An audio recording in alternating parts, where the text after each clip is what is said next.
भक्तों, बड़े ही सुंदर शब्दों में लिखा कि बड़े भाग्य मनुष्य तन पावा, तुलसी सदा हरि गुण गावा।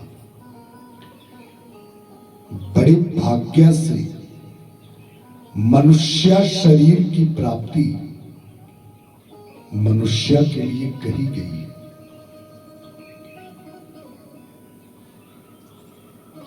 एक एक करके 84 लाख भोगने के बाद मनुष्य शरीर प्राप्त होता है, मनुष्य शरीर मिलता है। भक्तों, एक से लेकर के अगर हम 84 तक की गिनती गिने तो उसमें हमारा थोड़ा सा समय लगेगा।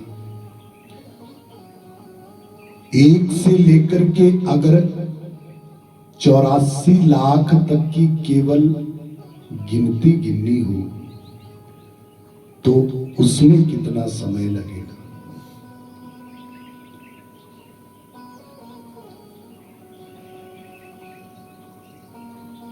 मनुष्य को छोड़ करके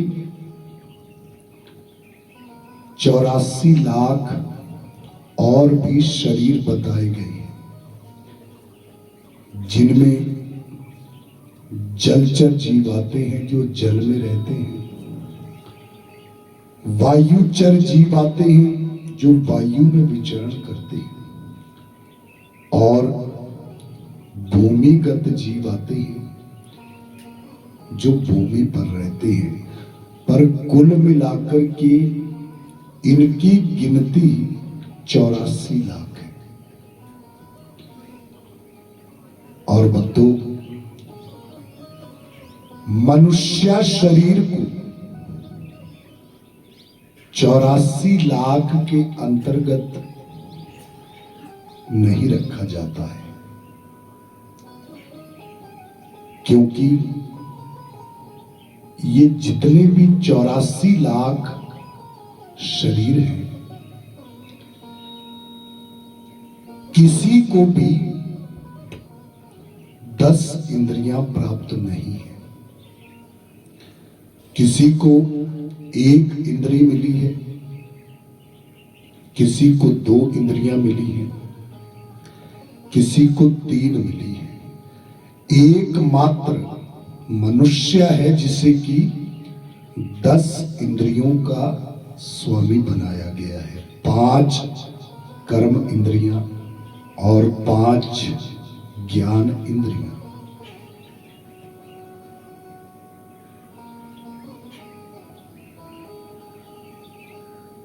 चौरासी लाख एक सबसे निम्न कोटि की अवस्था किसी भी जीव के लिए कही गई है। ये बड़े भाग्य की बात है कि एक एक करके 84 लाख पौड़ियां चढ़ करके हम मनुष्य शरीर तक पहुंचे। ये शरीर ऐसा माध्यम है, आप अगर इस शरीर की सही कीमत को अच्छे से पहचान लें तो भक्तों, भक्त ध्रुव की तरह, भक्त प्रहलाद की तरह ये जीवन पाना सार्थक हो सकता है, ये जीवन प्राप्त करना सफल हो सकता है। बोलिए वृंदावन बिहारी लाल की।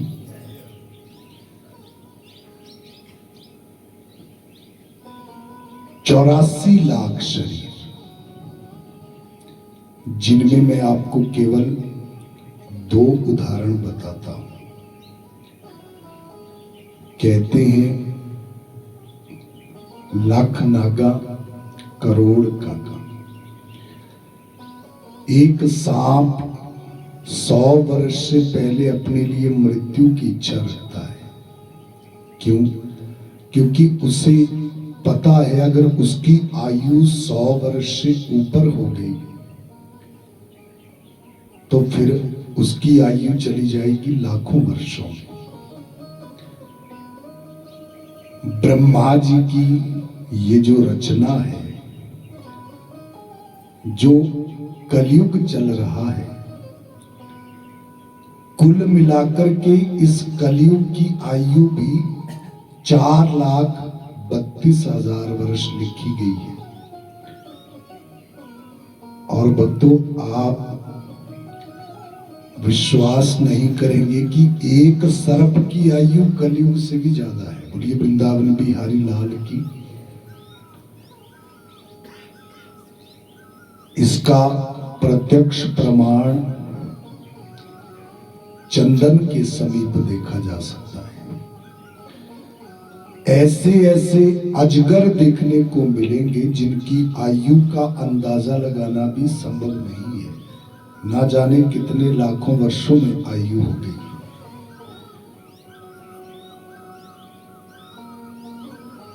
वैसे ही कौवा भी ऐसा जीव है जो आपको मृत नहीं दिखेगा। बोलिए वृंदावन बिहारी लाल की। मरा हुआ नहीं दिख पाएगा, क्योंकि जहां एक सर्प की आयु लाखों वर्षों में है, वहीं एक कौवे की आयु करोड़ों वर्षों में कही गई है। करोड़ों वर्ष। अब जरा सोचिए, अगर किसी जीव को 84 के चक्रव्यूह में गिरना पड़ता है तो पता नहीं कितने सतयुग, कितने द्वापर, कितने त्रेता और कितने कलयुग निकलेंगे फिर से मनुष्य शरीर तक पहुंचने के लिए। इसीलिए कहा, बड़े भाग्य से मनुष्य तन पावा, तुलसी सदा हरि गुण गावा। बड़े भाग्य से मिलता है ये शरीर। आज अगर आप सत्संग सुधा का लाभ ले रहे हैं, सत्संग के अनूठे फल के साथ जुड़ रहे हैं, तो उसका एक बहुत बड़ा श्रेय इस शरीर को भी जाता है, मनुष्य के चोले को भी जाता है। क्योंकि अगर ये शरीर है तो आप सत्संग का लाभ भी उठा पा रहे हैं। इस शरीर के अभाव में सत्संग के लाभ से जुड़ना भी तो संभव नहीं है। बोलिए वृंदावन बिहारी लाल की। इसीलिए भक्तों, मनुष्य को समय रहते समझना चाहिए, ये शरीर केवल खाने पीने के लिए नहीं मिला है। खाने पीने तक तो पशु पक्षी भी सीमित है। मनुष्य 84 लाख से अलग है, क्योंकि 10 इंद्रियां केवल मात्र मनुष्य को मिली है। और वैसे ये इंद्रियां हमें प्रभु की सेवा के लिए प्राप्त हुई है। किंतु मनुष्य जीवन में कई बार अपनी इन इंद्रियों का जो प्रयोग है वो अपने निजी हित के लिए करता है, अपने निजी स्वार्थ के लिए कर लेता है। और इसी कारण से मनुष्य को इंद्रिय भोग का एक दोष भी लगता है। किंतु भक्तों, जब आप यज्ञ अनुष्ठानों के साथ जुड़ते हैं तो ये यज्ञ का महत्व है, ये अनुष्ठान का महत्व है। मनुष्य को लगा हुआ इंद्रिय भोग का जो दोष है वो दूर हो जाता है, उसका शुद्धिकरण हो जाता है यज्ञ धर्म के साथ जुड़ने के बाद। इसीलिए यज्ञ करवाए जाते हैं, इसीलिए अनुष्ठान करवाए जाते हैं। दूसरी ओर कोई ऐसा व्यक्ति जिसने अपनी इंद्रियों को भी प्रभु की सेवा में लगा रखा है, भक्तों, उसके लिए कोई यज्ञ, कोई अनुष्ठान करवाना जरूरी नहीं है। उसके लिए तो भगवान का मात्र नाम ही बहुत बड़ा अनुष्ठान कहा गया है, बहुत बड़ा यज्ञ कहा गया है। और केवल नाम का सुमिरन करने से ही भक्त का कल्याण हो जाता है। किंतु भक्तों, हम सामाजिक प्राणी हैं, समाज से जुड़े हैं, परिवार से जुड़े हैं, सगे संबंधियों से जुड़े हैं। तो अपनी जिम्मेदारियों का निर्वहन करते करते बहुत बार मनुष्य को अपनी इंद्रियों का प्रयोग अपने निजी हित के लिए भी करना पड़ जाता है। परंतु सूत जी कहते हैं ये चिंता का विषय नहीं है। उसका शुद्धिकरण यज्ञ धर्म के साथ जुड़ने के बाद संभव है। बोलिए सनातन धर्म की।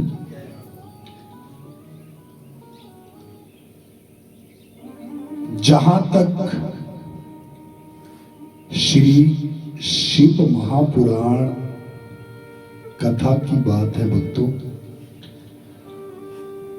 हो सकता है अन्य कथाओं की तरह इस कथा में थोड़ा रस कम दिखे, किंतु ये पक्की बात है कि शिव महापुराण की कथा मनुष्य को परम ज्ञान की ओर ले जाती है।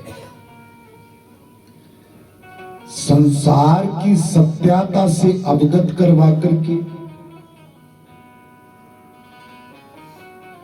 इस शरीर का आत्मज्ञान करवाती हुई उस मार्ग पर चलने के लिए प्रेरित करती है, जो मार्ग कल्याण की ओर ले जाता है। तो शौनकादि मुनियों ने एक बात कही, हे महाभाग सूत जी, जीवाश्चा सुरताम प्राप्ता गति प्रायो घोरे कला भी। कलयुग में भक्तों आप जो कुछ भी देख रहे हैं ये पुराणों में बहुत पहले से लिखा गया है कि जब कलयुग आएगा तो उस समय मनुष्य कैसे होंगे। जीवाश्चा सुरताम प्राप्ता गति।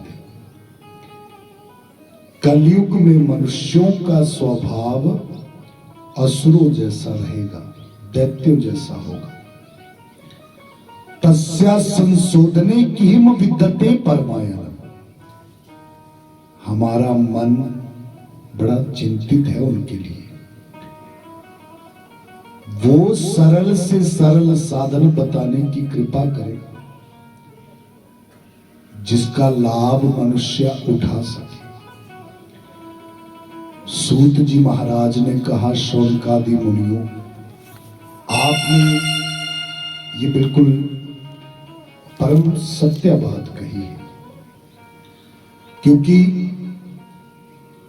कलयुग के विषय में यही बताया गया है कि जब कलयुग चलेगा तो कलयुग में मनुष्य छोटे छोटे स्वार्थ को सिद्ध करने के लिए पाप कर्मों से युक्त हो जाएगा। छोटे छोटे लालच में आकर के मिथ्या भाषण करेगा, झूठ कहेगा।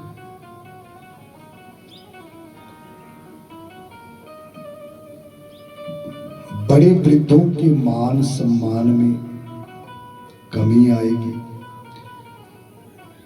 बच्चे ज्यादातर ऐसे होंगे जो माता पिता की बात को नहीं मानेंगे, मात्र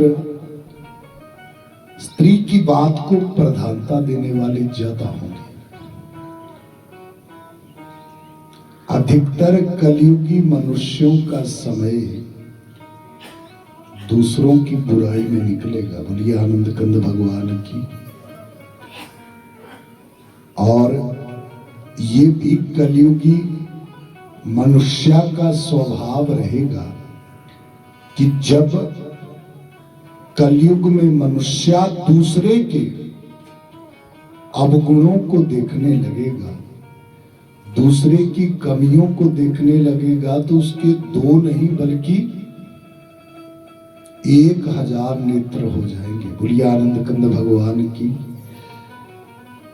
किंतु दूसरी ओर अपने भीतर के अवगुणों का अवलोकन करने का समय तक नहीं होगा। कुल मिलाकर के हे शौनकादि मुनियों, कलयुग में धर्म का एक चरण और 3 चरण अधर्म के कहे गए हैं। तो इसका अर्थ ये नहीं है कि कलयुग में अधर्म धर्म के ऊपर विजय पाएगा। इसका अर्थ ये है कि धर्म की तुलना में अधर्म देखने को ज्यादा मिलेगा। बोलिए वृंदावन बिहारी लाल की। किंतु असत्य, अधर्म, पाप और पाखंड ये 4 दिनों के लिए ही फैलेगा। 4 दिनों तक इसमें वृद्धि भी दिख जाएगी। पर जो वेद नीति कहती है सत्यमेव जयते, असत्य के ऊपर सत्य की विजय और अधर्म के ऊपर धर्म की ही विजय होती है। हे शौनकादि मुनियों, मैं आपको एक ब्राह्मण की कथा सुनाता हूं। इस कथा को सुनने के बाद आपको कलयुग का एक दर्पण भी दिखेगा और साथ ही साथ शिव महापुराण की कथा जीव के लिए कितना सुंदर फल देने वाली है, या क्यों मनुष्य को शिव महापुराण से जुड़ना चाहिए, इस कथा से मनुष्य अच्छी तरह समझ सकता है। कैसे कैसे पापियों का शिव पुराण कथा से कल्याण संभव कहा गया है। हे शौनकादि मुनियों, एक समय की बात है। सूत जी अब एक बड़ा सुंदर प्रसंग सुना रहे हैं। बोलिए वृंदावन बिहारी लाल की।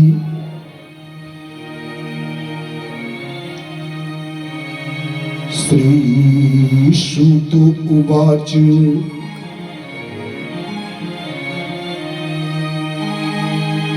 समुद्र निकटे देशे ग्रामो,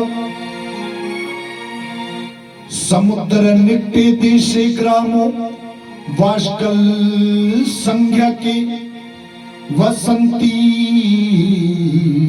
यत्र पापिष्ठा, वेद धर्मो अज्ञात जनः,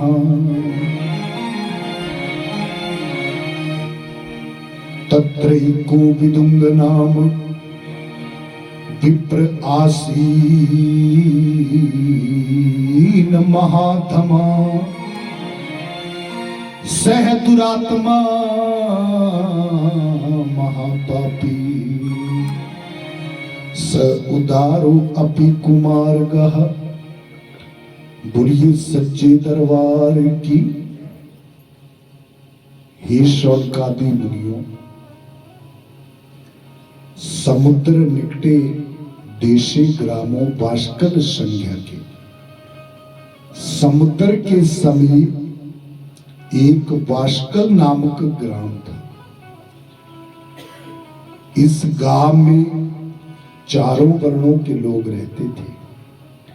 इसी गांव में एक ब्राह्मण रहते थे जिनका नाम था विदुंग। क्या नाम था भक्तों? विदुंग नामक ब्राह्मण। विदुंग का जो अर्थ कहा गया है, तो जिसकी बुद्धि दूषित कहलाती है उसे विदुंग कहते हैं, उसे विदुंग की संज्ञा दी जाती है। अर्थात ये विदुंग ब्राह्मण भक्तों केवल मात्र पाप कर्मों में लिप्त रहते थे, भगवान के भजन से बड़े दूर। एक एक करके मनुष्य के लिए जो अवगुण बताए गए हैं वो विदुंग में विद्यमान थे। झूठ बोलना, गाली गलौज करना, दूसरों की निंदा चुगली करना, माता पिता के कमाए हुए धन को जुए में, मदिरा पान में और तो और गणिकाओं का संग करने में ये विदुंग पीछे नहीं था। आप इसे महापापी दुराशाह कह सकते हैं। बोलिए वृंदावन बिहारी लाल की। कुमार की ऐसे मार्ग का अनुसरण करने वाला ये विदुंग रहा है जो मार्ग ना तो इस संसार में मनुष्य को सही से जीने देता है और ना ही संसार से जाने के बाद जीव का कल्याण संभव हो पाता है। उसे ही कुमार्ग कहते हैं। विदुंग भी कुमार्गी थे। भक्तों, विदुंग का विवाह हुआ था चंचुला के साथ। विदुंग की पत्नी का नाम था चंचुला। ये दोनों बाष्कल ग्राम में रहते थे। विवाह के बाद चंचुला जो अपने मायके से अच्छी शिक्षा ग्रहण करके आई थी, किंतु भक्तों जब विदुंग के साथ चंचुला जुड़ी तो एक एक करके विदुंग की करतूतें चंचुला के सामने आने लगी थी। और जब विदुंग के विषय में चंचुला पूरी तरह से जान चुकी है कि ये विदुंग कैसे है, तो चंचुला को बड़ा दुख हुआ, बड़ी पीड़ा हुई, क्योंकि ये विदुंग चंचुला को छोड़ करके अपना बहुत ज्यादा समय जो है वो गणिकाओं के साथ व्यतीत करता था, वैश्याओं के संग व्यतीत करता था। इससे चंचुला बड़ी पीड़ा में। और भक्तों कहते हैं कि गृहस्थ आश्रम की जो गाड़ी है, अगर उसके दो अगले पहिए पति रूप हैं, पिछले दो पहिए जो हैं वो पत्नी रूप है। अगले पहिए जिस दिशा की ओर मुड़ेंगे, पिछले पहिए स्वतः ही उस दिशा में चलते हैं।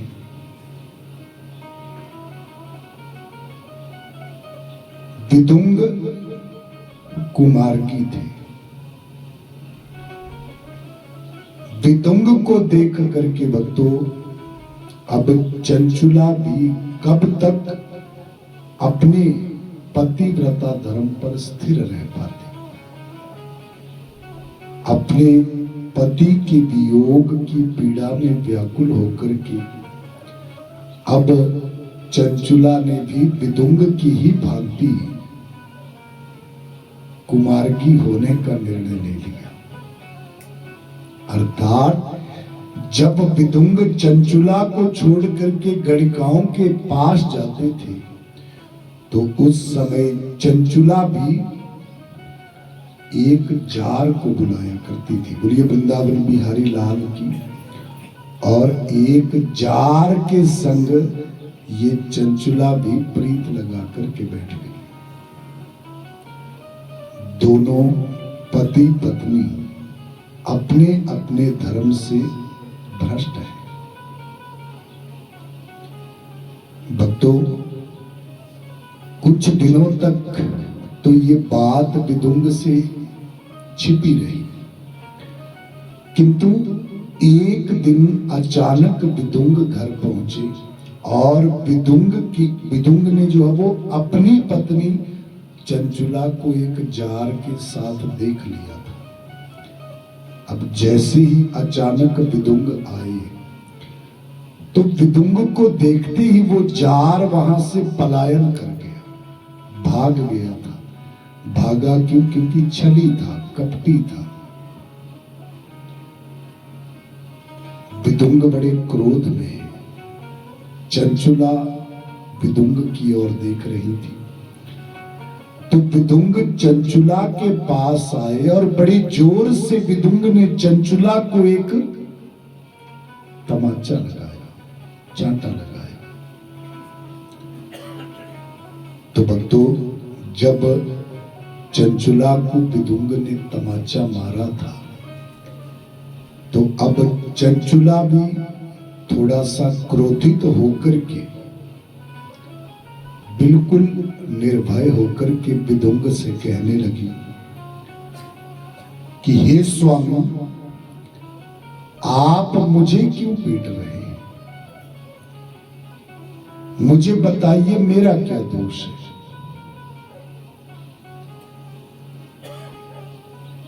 आपके चरणों की सेवा से मैं जुड़ी रहती थी।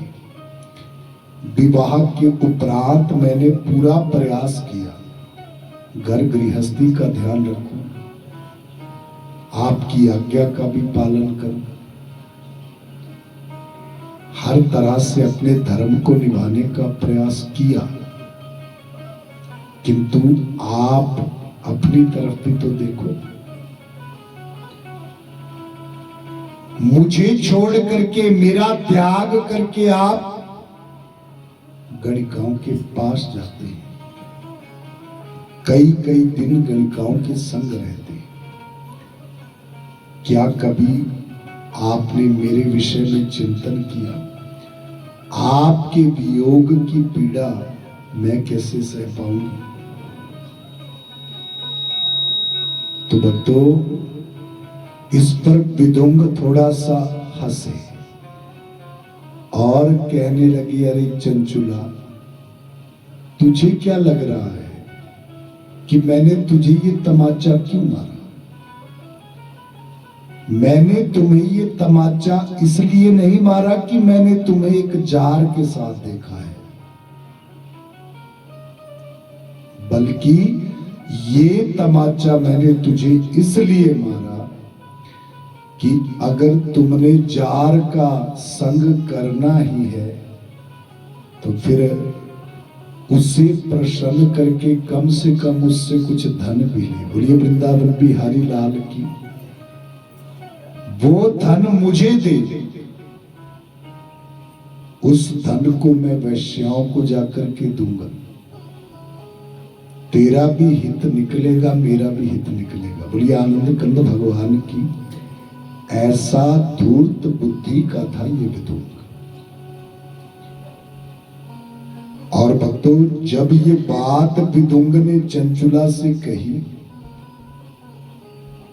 तो चंचुला ने कहा, स्वामी एक तरह से ये भी अच्छा है, आपका भी स्वार्थ निकलेगा, मेरा भी स्वार्थ निकलेगा। दोनों पति पत्नी ने परस्पर एक ऐसी प्रतिज्ञा की, एक ऐसे मार्ग पर चलने का दोनों ने ही निर्णय ले लिया जो पतन की ओर ले जाएगा। भक्तों, विदुंग और चंचुला दोनों ही कुमार्गी होकर के अपना अपना समय व्यतीत कर रहे हैं। अब चंचुला को भी कोई भय नहीं रहा, दोनों ही कुमार्गी हैं।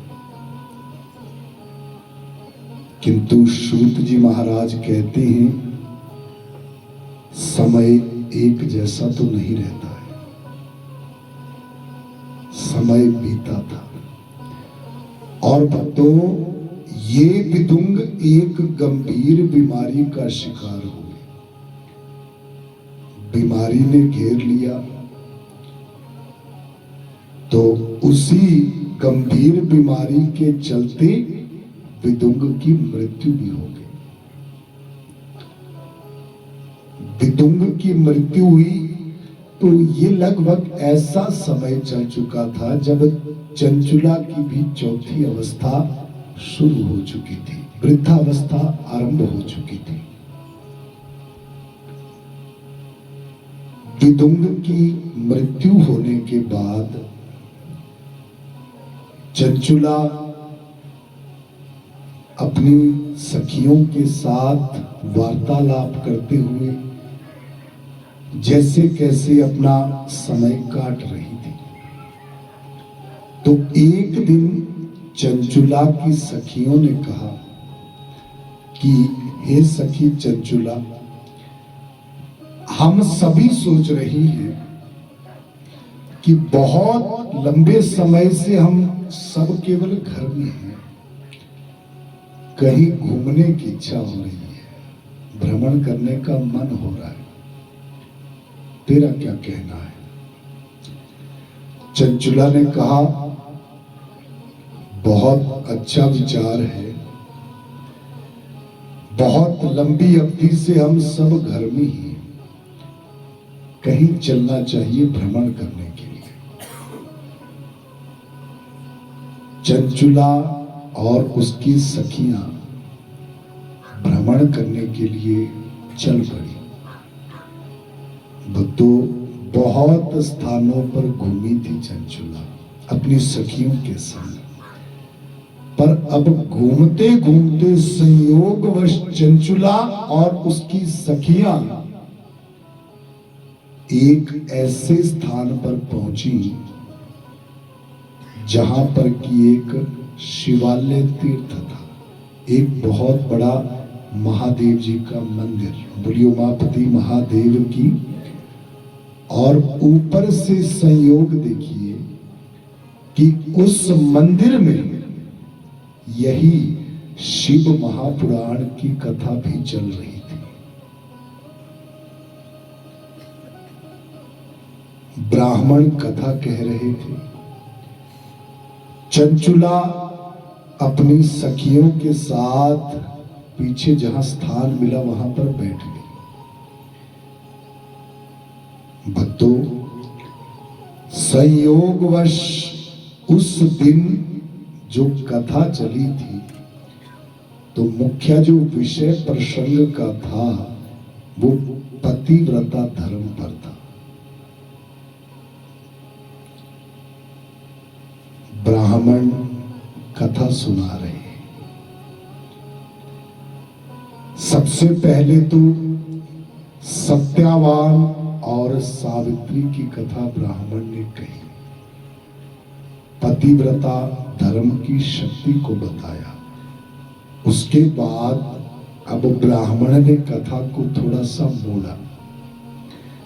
कहने का तात्पर्य कि जो अपने पतिव्रता धर्म का पालन नहीं करती हैं तो उनके लिए आगे चलकर के जो रौरवादी 21 प्रकार के नरक है और उनमें जिन कुंडों का वर्णन आता है, वहां पर जो जीव को यातनाएं दी जाती हैं, ऐसी यातनाएं भक्तों जिनको सुनने से भी रोंगटे खड़े हो जाते हैं। बोलिए वृंदावन बिहारी लाल की।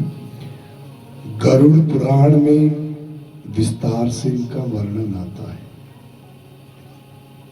चंचुला बड़े ध्यान से सुन रही है। भक्तों, सुनते सुनते चंचुला के मन में एक ही बात आ रही है, आखिर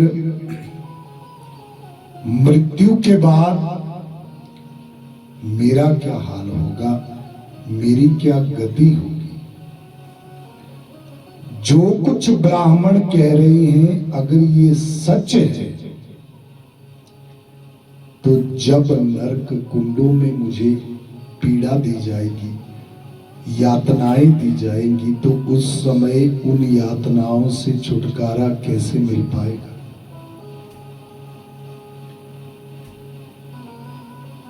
क्योंकि भक्तों, बैठे बैठे चंचुला सोच रही है, आज तक जीवन में केवल पाप कर्म किए, कुमार्ग पर चली रही, अब क्या करूं। बड़ी सुंदर बात आती है भक्तों कि तोरा मन दर्पण कहलाए, भले बुरे सारे कर्मों को देखे और दिखाए। मनुष्य भले ही अपने पाप कर्मों को दूसरों से छिपा सकता है, उसमें सफलता भी कर सकता है, किंतु ये मन तो दर्पण है। भक्तों, मनुष्य अपने मन से किसी बात को छिपा नहीं सकता। हर पाप पुण्य के विषय में कोई और नहीं जानता, ये मन जानता है। कहते हैं चित्रगुप्त जी ने लोगों का हिसाब किताब कर्मों का लेखा जोखा कैसे रखते हैं, तो ये बड़ी सुंदर पुस्तक है चित्रगुप्त जी की, मनुष्य का मन। जब ब्राह्मण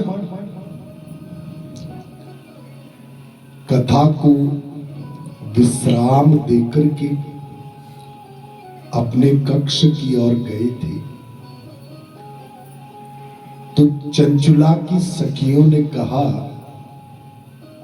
सखी अब हमें आगे चलना चाहिए। किंतु चंचुला ने कहा, सखियों अगर तुम भ्रमण करने के लिए जाना चाहती हो तो जा सकती हो,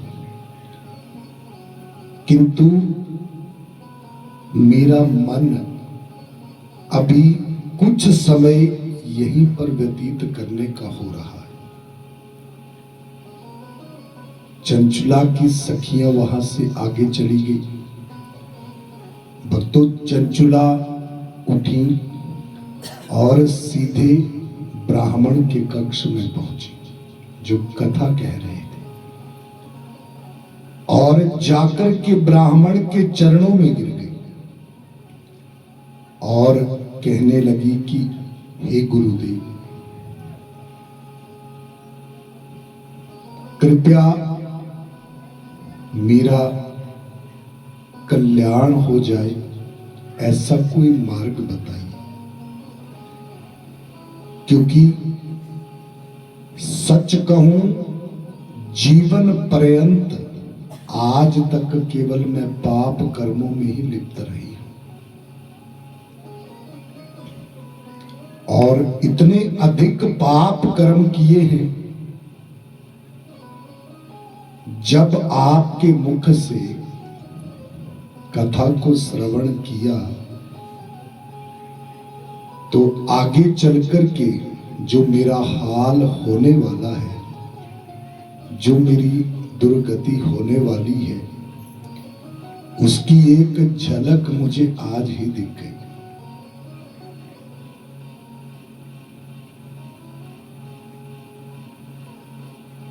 हे गुरुदेव, कृपया मुझे कोई ऐसा मार्ग बताइए ताकि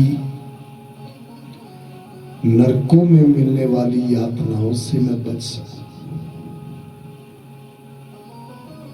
ब्राह्मण मुस्कुराए और कहने लगे कि हे देवी, चिंता मत करो, क्योंकि एक बात तो निश्चित है, तुम्हारे ऊपर भगवान की कृपा अवश्य है, क्योंकि तुम समय रहते ज्ञान को प्राप्त हुई हो।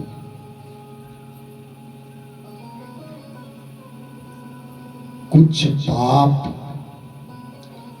मनुष्य के ऐसे होते हैं जो पछतावे से ही धुल जाते हैं, किंतु कुछ पापों की श्रेणी ऐसी है जिनके लिए समय रहते जीव को प्रायश्चित कर लेना चाहिए। तुम चिंता मत करो, श्रद्धा पूर्वक शिव पुराण की कथा को श्रवण करो।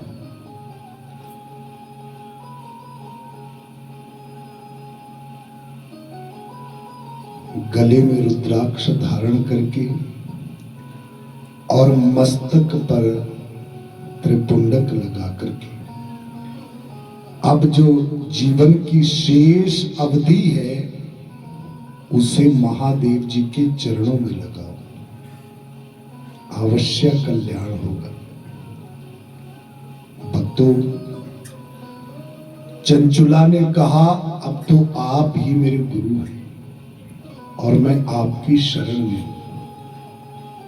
कृपया शिव पुराण की सुंदर कथा आप मुझे सुनाइए, जिससे मेरा कल्याण हो सके। भक्तों, ब्राह्मण ने चंचुला को शिव महापुराण की कथा सुनाई और शिव पुराण की कथा सुनकर के चंचुला के हृदय में विरक्ति की उत्पत्ति हुई, वैराग्य जागृत हुआ था और संसार से अपने मन को हटाकर के केवल महादेव जी के चरणों से चंचुला ने जोड़ दिया। सूत जी कहते हैं, भक्तों, महादेव जी के चरणों की सेवा करते करते ही चंचुला ने अपने जीवन की जो शेष अवधि थी वो बिताई थी। अब शिव पुराण की कथा का सुंदर फल देखिए। भक्तों, चंचुला भी कुमार की थी, पर समय रहते ज्ञान हुआ, शिव पुराण की कथा से जुड़ी तो चंचुला के किए हुए उन सभी के सभी पापों का शुद्धिकरण शिव पुराण की कथा से हो चुका था। कहने का भावार्थ कि मृत्यु के बाद चंचुला नरकों में नहीं गई थी, अपितु मृत्यु के बाद चंचुला ने शिवलोक में स्थान पाया और केवल शिवलोक में स्थान ही नहीं पाया, अपितु भक्तों चंचुला को अपनी प्रिय सखियों में स्थान दिया था मां पार्वती ने। और ये चंचुला अब शिवलोक में बड़े सुख से रहने लगी, मां पार्वती के सानिध्य में। भक्तों, सूत जी महाराज सुनाने लगे शिवलोक में रहते रहते चंचुला को कुछ समय बीता था। एक दिन चंचुला मां पार्वती के संग कुछ बातें कर रही थी, वार्तालाप कर रही थी। इतने में महादेव जी आ गए।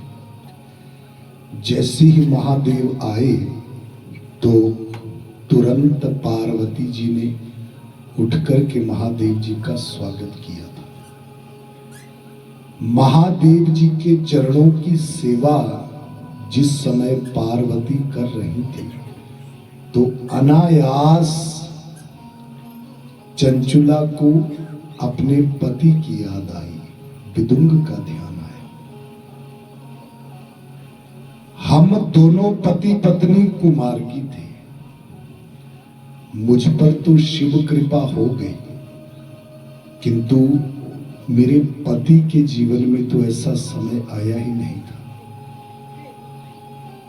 तो अब चंचुला के मन में ये प्रश्न उठ रहा है कि आखिर इस समय चंचुला के पति कहां होंगे, अर्थात विदुंग की क्या गति मृत्यु के बाद हुई होगी, ये जानना चाहती है चंचुला। इसलिए ज्यों ही महादेव जी वहां से गए थे तो चंचुला ने मां पार्वती के सामने दोनों हाथ जोड़े और चंचुला ने मां पार्वती से प्रश्न किया,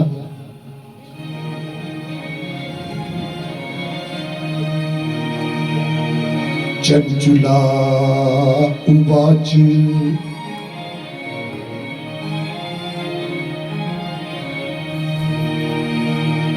गिरिजे स्कंद मातस्त्वं गिरिजे स्कंद मातस्त्वं सेविता सर्वदा नरै सर्व सौख्य प्रदेश शंभु प्रिय ब्रह्म स्वरूपिणी। भक्तों, हाथ जोड़ करके चंचुला ने मां पार्वती की स्तुति की।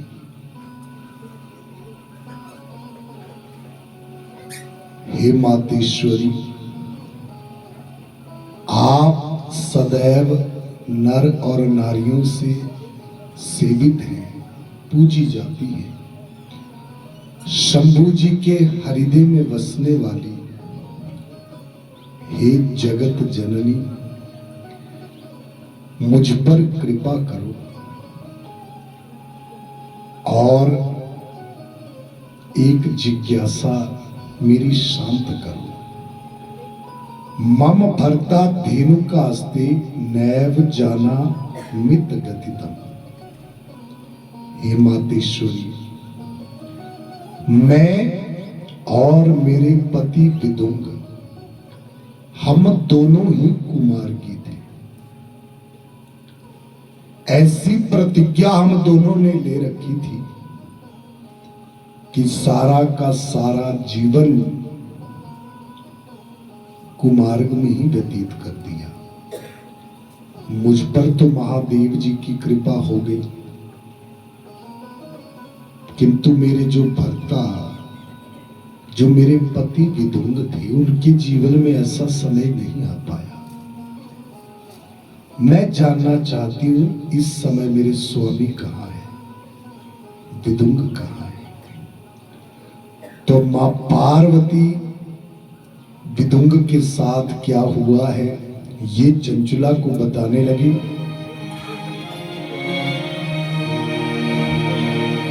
गिरिजा उवाच सुते भर्ता विदुंगा बहो, सुते भर्ता विदुंगा बहो, महापापी दुराशः वैश्य भोगी महामूढ़ो मृत्वा से नरकम गत्वा भुक्त्वा नरक दुखानि भुक्त्वा नरक दुखानि विविधान्य मिता समः पाप शेषेण पापात्मा विंधे जाता पिशाच कहा। बोलिए उमापति महादेव की। सुते भरता विदुंगा बहु महापापी दुराशा वैश्या भोगी महामूढ़ो मृत्युआ से नरकम गत्वा। हे चंचुला, अगर तुम विदुंग के विषय में सुनना चाहती हो तो फिर विदुंग की जो गति हुई है मैं तुम्हें बताती हूं। वैश्या भोगी महामूढ़ो मृत्युआ से नरकम गत्वा।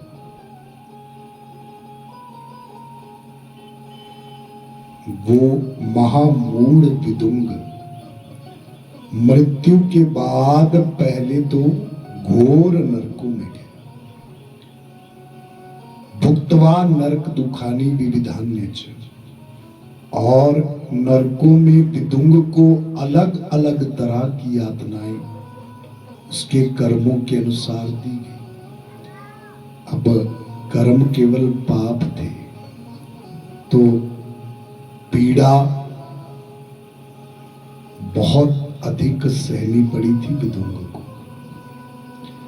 किंतु फिर भी विदुंग के पाप शेष रह गए। इसलिए पाप शेषेण पापात्मा विंधे जाता पिशाच कर।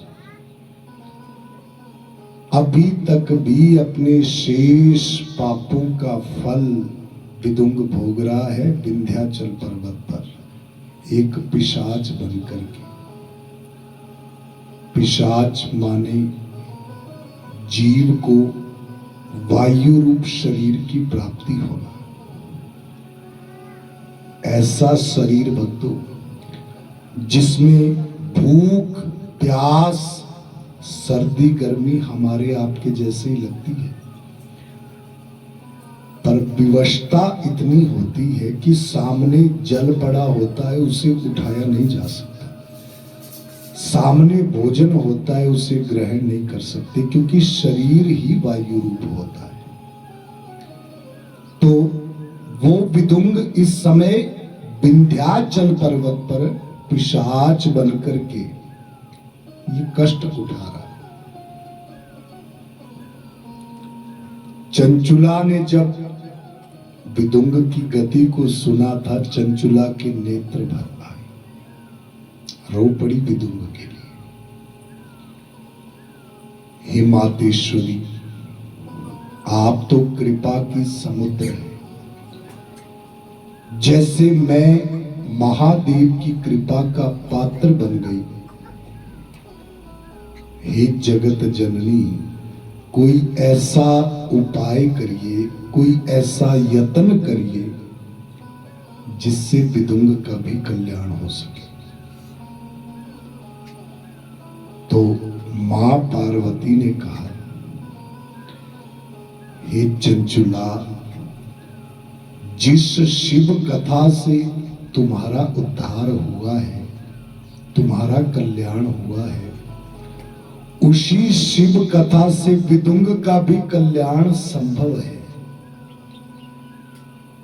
शिव पुराण की सुंदर कथा जीवित प्राणियों का तो कल्याण करती ही है, किंतु अगर कोई जीव अधोगति में भी पड़ा हो तो उसके लिए भी ये कथा कल्याणप्रद कही गई है। तुम चिंता मत करो, अवश्य विदुंग का भी कल्याण होगा। उसी समय मां पार्वती ने तुमरु नामक गंधर्व को बुलाया था, जो भोलेनाथ की कथा का गुणगान करने में बड़े कुशल थे। बड़े माहिर थे। हे तुमरू, मेरी सखी चंचुला के साथ इसी समय विंध्याचल जाओ, वहां अपने पाप कर्मों के कारण एक भयंकर पिशाच है विदुंग, उससे जाकर के शिव पुराण की कथा सुनाओ, ताकि उसे भी शिवलोक में स्थान प्राप्त हो सके। तुमरू चंचुला के संग विंध्याचल पर्वत पर आए और भक्तों, विंध्याचल पर्वत पर आकर के सबसे पहले तो तुमरू ने इस विदुंग पिशाच को कठिन पाशों से बांध दिया था, ताकि ये कथा श्रवण कर सके। उसके बाद जबरदस्ती शिव पुराण की कथा विदुंग को श्रवण करवाई गई, क्योंकि वैसे तो ये पिशाच है, कथा श्रवण में इसकी कहाँ रुचि होगी। और शरीर वायु रूप है, इसलिए हवा के झोंके के साथ इसका एक स्थान से दूसरे स्थान पर जाना ये भी स्वाभाविक था, इसलिए इसे पहले कठिन पाशों से बांधा गया। जबरदस्ती शिव पुराण की कथा सुनाई गई थी विदुंग को। किंतु भक्तों, शिव पुराण की दिव्या कथा का अनूठा फल देखिए। शिव पुराण की कथा से जब विदुंग जैसा महापापी, विदुंग जैसा वैश्याभोगी, विदुंग जैसा कुमार्गी शिव कथा से जुड़ा तो शिव कृपा का पात्र भी बना, क्योंकि विदुंग के सारे पापों का शुद्धिकरण शिव कथा से हुआ था। और जैसे चंचुला को शिवलोक में स्थान मिला था, वैसे ही चंचुला के बाद भक्तों विदुंग ने भी शिवलोक में स्थान प्राप्त किया। बोलिए उमापति महादेव की। तो ये शिव महापुराण की जो सुंदर निर्मल और दिव्य कथा है भक्तों, इसका बड़ा ही अनूठा फल है, जीवित प्राणियों के लिए भी और मृत्यु के बाद भी अगर किसी जीव की गति के लिए कथा करवाई जाए तो उसका भी उद्धार शिव कथा के माध्यम से संभव है। सूत जी महाराज शौनकादि 88,000 ऋषि मुनियों से कहने लगे कि अपुत्रो लभते पुत्रम, अपुत्रो लभते पुत्रम, दरिद्रो धनवान भवे, रोगी रोगात प्रमुच्ये, श्रुत्वा भागवत कथा अमृत। अगर कोई ऐसा व्यक्ति शिव कथा से जुड़े जो संतान प्राप्ति की इच्छा रखता हो, संतान ना होने की पीड़ा से अगर कोई दुखी है, तो वो भी श्रद्धा पूर्वक इस कथा से जुड़ कर के देखे, क्योंकि अपुत्रो लभते पुत्र, ये दुख भी इस कथा के द्वारा दूर हो जाता है। दरिद्रो धनवान भवेत, अगर कोई दरिद्री है, जीवन में गरीबी से तंग है, निर्धनता से तंग है, तो उसे भी पूर्ण श्रद्धा रख करके शिव महापुराण की सेवा से जुड़ना चाहिए, क्योंकि ये कथा धनवान भवे, दरिद्री को धनवान बनाती है। रोगी रोगात प्रमुच्येत, अगर कोई जीव किसी बड़े रोग से भी पीड़ित है तो उसे भी पूरी श्रद्धा रख करके ये कथा सुननी चाहिए, इस कथा से जुड़ना चाहिए, क्योंकि ये कथा मनुष्य के शरीर में रोग प्रतिरोधक क्षमता को भी बढ़ाती है। जिससे कि शरीर में रोगों से लड़ने की क्षमता बढ़ती है। तो इसलिए भक्तों, रोगों से भी मुक्ति दिलाने वाली ये कथा है। श्रुत्वा भागवत अमृतम। इस कथा के साथ जुड़ना मनुष्य के लिए हर तरह से कल्याणप्रद बताया गया है, हर तरह से। हे शौनकादि मुनियों, शिव महापुराण का एक अथवा आधा श्लोक भी जो मनुष्य प्रतिदिन पढ़ लेता है या फिर श्रवण कर लेता है, सुन लेता है, तो उसके लिए कभी भी यमपुरी का भय नहीं रहता। यमपुरी के भय से मुक्ति दिलाने वाली ये सुंदर शिव महापुराण की कथा बताई गई है।